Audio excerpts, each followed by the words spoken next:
ఆ సిట్యుయేషన్ తీసుకెళ్ళాం మేము. NRIs played a very key role in Andhra Pradesh elections. మాలాంటి ఎన్ఆర్ఐలు అందరూ కూడా జగన్మోహన్ రెడ్డి చేసిన దొంగతనాన్ని, అరాచకాన్ని, అవినీతిని, అకృత్యాలని ప్రజల్లో స్పష్టంగా వివరించే ప్రయత్నం చేశాము. దానిలో ఎన్ఆర్ఐస్ సక్సెస్ అయ్యాము.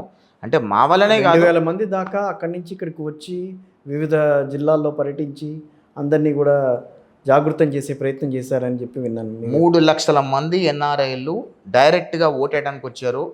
5,000 మెంబర్స్ మాలాంటి వాళ్ళు 5,000 మంది, మాలాంటి వాళ్ళు 5,000 మంది నియోజకవర్గాల్లో వివిధ హోదాల్లో పర్యటించాం. పులివెందల్లో కూడా పర్యటించాను నేను. పులివెందల్లో కూడా క్యాంపెయిన్ చేశా. భయమే ఇలా? ఎందుకు భయం అండి? ఏం చేస్తాడు జగన్మోహన్ రెడ్డి? చంపేస్తాడు. వివేకానంద రెడ్డిని చంపేస్తాడు. ఏమవుతుంది? ఏమీ కాదు. ఎంతోమంది చచ్చిపోతాం, దానిలో మనం కూడా చచ్చిపోతాం, అంతే. అంతమించి ఏముండదు అక్కడ. మనం చచ్చిపోతే భూమి ఆగిపోదు, లేదా ఏమీ జరగదు. ప్రజలకు ఏదో రోజు తెలుస్తుంది.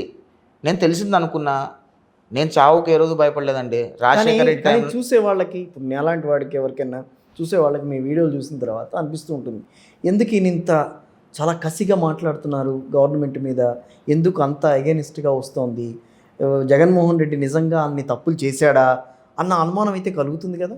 అంటే జగన్మోహన్ రెడ్డి తప్పులు చేశాడా? ఇప్పుడు అది పక్కన పెట్టండి. బట్ ఆ ఇంటెన్షన్ ఆఫ్ దట్ సబ్జెక్ట్, అంటే ఆ సబ్జెక్ట్ మీద మీరు మాట్లాడే తీరు కానీ, ఎదుటి వాళ్ళని ఇదిగో ఇది జరిగింది ఇక్కడ అని చెప్పి వాళ్ళకి వివరించే ప్రయత్నం కానీ, అది కొంచెం డిఫరెంట్గా ఉంటుంది కంపారిటివ్లీ విత్. అంటే నేను చెప్పిన దానిలో ఏది అబద్ధం ఉన్నా సరే జగన్మోహన్ రెడ్డి నన్ను వదిలిపెట్టేవాడే కానే కాదు.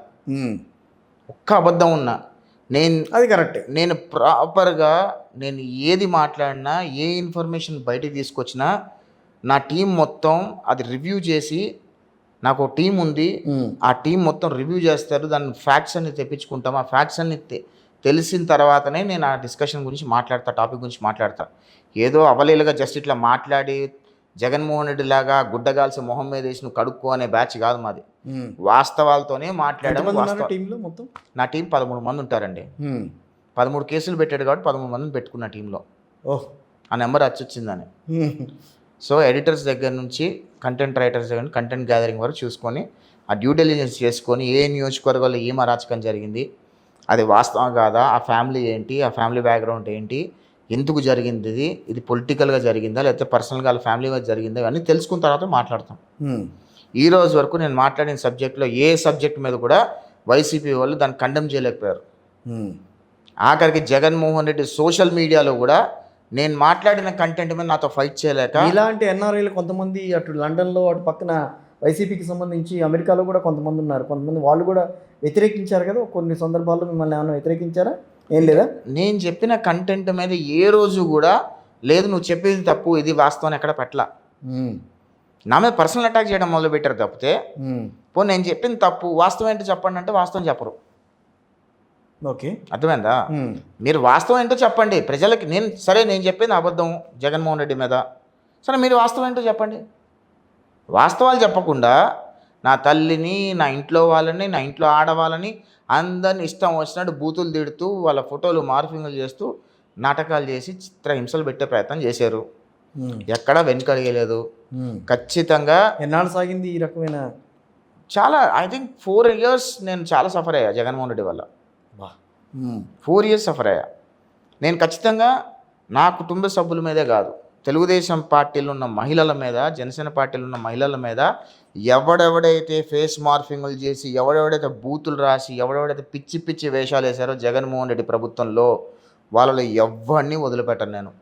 అందరి మీద గ్రౌండ్ వర్క్ చేస్తున్నా.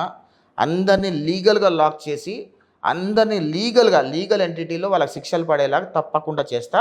ఆ యాక్టివిటీ ఆల్రెడీ మొదలుపెట్టాము. కొంతమంది పరారీలు ఉన్నారు, కొంతమంది ఇల్లులు మారిపోయారు. వీళ్ళందరూ అనుకుంటారు ఇల్లులు మారిపోయారు, సిమ్ములు మార్చేసారు, ఇవన్నీ ఉంటాయి అనుకుంటున్నారు. ఏమీ లేదు. అన్నీ యాజ్ ఇట్ ఈస్గా ఎప్పుడెప్పుడు ఏం పోస్టులు చేశారు అన్ని లింకులు అన్నీ కూడా మేము సేవ్ చేసి పెట్టాము, డాక్యుమెంటరీ చేసాము. ఆ డాక్యుమెంటరీ ప్రకారం ట్విట్టర్కి, ఫేస్బుక్కి అందరికీ ఆల్రెడీ కేసులు రాసి పంపించాము.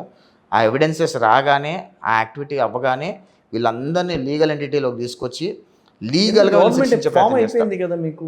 అవును, కావాల్సినట్టుగా ఇప్పుడు జగన్మోహన్ రెడ్డి ప్రభుత్వం లేదు, ఇప్పుడు తెలుగుదేశం ప్రభుత్వం వచ్చింది, పక్కా ప్రభుత్వం. అది రాబోయే రోజుల్లో అభివృద్ధి దిశగా ముందుకెళ్తున్నప్పుడు ఇంకా ఈ విషయాలు ఎందుకు పట్టించుకోకూడదండి? ఇట్లాంటి ఉన్మాదులను బతకనిస్తే రేపు ఇంకా సర్వనాశనం చేస్తారు. ఇలాంటి ఉన్మాదులకి సరైన సమాధానం చెప్పాలి. సరైన సమాధానం చెప్పొద్దు ఎట్లా, మా గవర్నమెంట్ వచ్చేసింది వాళ్ళు చేసినవని మేము మర్చిపోతామంటే కుదరదు కదా. మా కార్యకర్తలు ఎంతమంది బలయ్యారు, మా కార్యకర్తలు ఎంతమంది చచ్చిపోయారు, ఎంతమంది జైలుకి వెళ్ళారు, ఎంతమంది 3rd డిగ్రీలకు బలైపోయారు, ఎంతమంది ఇంట్లో ఉన్న మహిళలని వైసీపీ ఉన్మాదులు తిట్టారు, బూతులు తిట్టారు. మా నాయకులని ఇప్పుడున్న హోమ్ మినిస్టర్ అనిత గారిని ఎంత అసభ్యకరంగా వైసీపీ వాళ్ళు మాట్లాడారు. వాడు ఉంటాడు పిల్ల సజ్జల, వాడి పేరు సజ్జల రామకృష్ణ రెడ్డి కొడుకు. వాడు ఇష్టం వచ్చినట్టు ఒక మహిళా నాయకురాలను కూడా చూడకుండా ఇప్పుడున్న అనిత గారిని, అప్పుడు మహిళా అధ్యక్షురాలు ఆవిడ ఎంత బాడీ షేమ్ చేశాడు వాడు.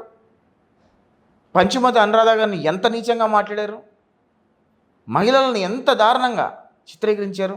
వాళ్ళు ఎవ్వరిని వదలం, డౌటే లేదు దానిలో. మేము వాళ్ళని ఈ రోజుకి కూడా ఏమీ జరగట్లేదు అని అనుకుంటున్నారు వాళ్ళు. మేము వీళ్ళని లీగల్గా లాక్ చేయడానికి బ్యాక్గ్రౌండ్ ఎంతవరకు చేస్తున్నాం అనేది వీళ్ళకి అర్థం కావట్లా. పర్ఫెక్ట్గా లీగల్గా లాక్ చేసి వీళ్ళు చేసిన అరాచకాలన్నీ కూడా పర్ఫెక్ట్గా ఎవిడెన్స్ చేసి మళ్ళీ ఇలాంటి వాళ్ళు ఇంకోసారి మాట్లాడాలి అంటే భయపడేటట్టు ఖచ్చితంగా లీగల్గా వీళ్ళని లాక్ చేయడానికి ప్రయత్నం చేస్తున్నాము. ఆ ప్రాసెస్ ఉంది.